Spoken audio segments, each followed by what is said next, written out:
এ মুসলমান নবীর উম্মতের দল, হযরত ওমর রাদিয়াল্লাহু তাআলা আনহুর জামানার আরেকটা ঘটনা। হযরত ওমর সাথীদেরকে নিয়ে রাস্তা চলতেছে, চলতে চলতে বড় ক্লান্ত হয়ে গেলেন। হযরত ওমর ক্লান্ত শরীর নিয়ে সাথীদেরকে বলতেছে, খোদার তাড়না সহ্য হয় না। ময়দানের ভিতরে যায়া হযরত ওমর লক্ষ্য করে দেখলেন 12 বছরের একটা রাখাল ভেড়া চড়ায়, ভেড়ার রাখাল। হযরত ওমর রাখালকে ডাক দেয়, এ রাখাল ভাই, আমরা মুসাফির মানুষ, ক্ষুধার তাড়না সহ্য হয় না, এদিকে আসো। তুমি একটা ভেড়া আমাদেরকে দাও, সামান্য একটু দুধ দহন করে আমরা খায়া আমাদের ক্ষুধাটা নিবারণ করব। 12 বছরের রাখাল হযরত ওমরকে চেনে নাই, না চিনিয়া হযরত ওমরকে বলেন, না তা আমি পারবো না।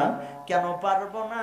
বলে, এই ভেড়াগুলো আমার না, আমি তো মাত্র রাখাল।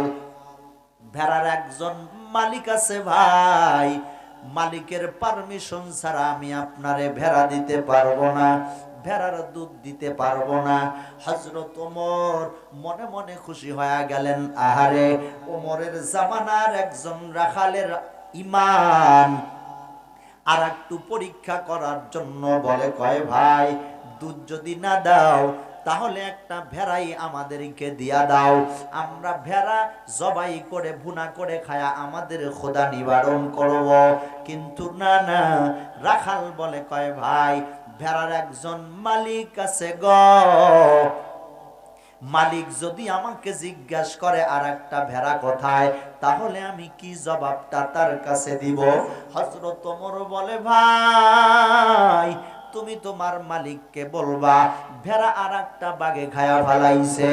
আহারে, 12 বছরের রাখাল কথা শুই না, চোখের পানি ফালায়া মাসুম বাচ্চার মতো ডুকরায়া কান্দে আর বলে, ভাই, আমি জানি আমার মালিককে যদি বলি ভেড়া একটা বাগে খাইছে, আমার মালিক বিশ্বাস করবে, এতে কোনো সমস্যা নাই। তবে হ্যাঁ, আমি জানি মানুষ আজীবন দুনিয়ায় থাকবে না, অস্থায়ী দুনিয়া। এই দুনিয়ার মায়া মোহাব্বত ছেড়ে আমাদের পরকালে যাওয়া লাগবে। সেই জায়গায় যায়া আমার আমল নামা মিজানের পাল্লায় ওজন দেওয়া হবে। আমার আল্লাহ ওই সময় গুনার কারণে আসামির কাঠগড়ায় দাঁড় করাবেন। আমার আল্লাহ যদি হাসরের মাঠে আমারে প্রশ্ন করে, রাখাল, তুমি তোমার মালিকের কাছে মিথ্যা কথা বলিয়া একটা ভেড়া তুমি ওমরে দিয়া দিছ, জবাব দাও, জবাব দাও। আমি রাখাল আল্লাহ তাআলার সামনে দাঁড়ায়া হাসরের মাঠে একটা জবাব আমি দিতে পারবো না। জোরে জোরে কন্যা সুবহানাল্লাহ। হযরত ওমরের জামানার একটা রাখাল, ভেড়ার রাখাল, তার দিলে কি পরিমাণ আল্লাহর ভয়!